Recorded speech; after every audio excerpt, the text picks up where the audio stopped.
நம்ம கிட்ட காலியாகவே கூடாதுன்னு நினைக்கிற பணம் டக்குன்னு காலி ஆயிடுது. எப்படியாச்சும் காலி ஆயிடணும்னு நினைக்கிற சமோசா காலி ஆக மாட்டேங்குது. அண்ணா சம்சானே சம்சா 4 சமோசா 10 ரூபாக்கா. 4 சமோசா 10 ரூபா சார், வாங்கிக்கோங்க சார். 4 சமோசா 10 ரூபா சார். தம்பி சாரிப்பா, தெரியாம துப்பிட்டேன். சார் துப்பும் போது கீழெல்லாம் பாக்குறது கிடையாதா? சாரிப்பா, நான் சரியா பாக்கல. என்ன சாரி? அப்பா சமோசா வாங்கி கொடுப்பா. இருறா, அந்த தம்பி நம்ம மேல கோவத்துல இருக்காரு. ஐயோ இல்ல சார், நான் சும்மா தான் சொன்னேன், கோவலாம் பண்ணல. உங்க புள்ள சமோசா கேக்குறான்ல, வாங்கி கொடுங்க சார். சரிப்பா, அவனுக்கு கொடுப்பா. அதோ தரேன் சார்.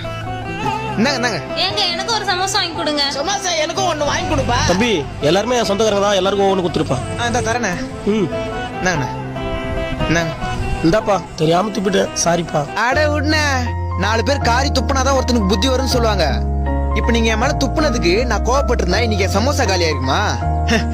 எப்பப்பெல்லாம் நம்ம கோவத்தை கண்ட்ரோல் பண்றோமோ அப்பப்பெல்லாம் நமக்கு ஒரு நல்லது நடக்கும்ண்ணே. பாய்ண்ணே.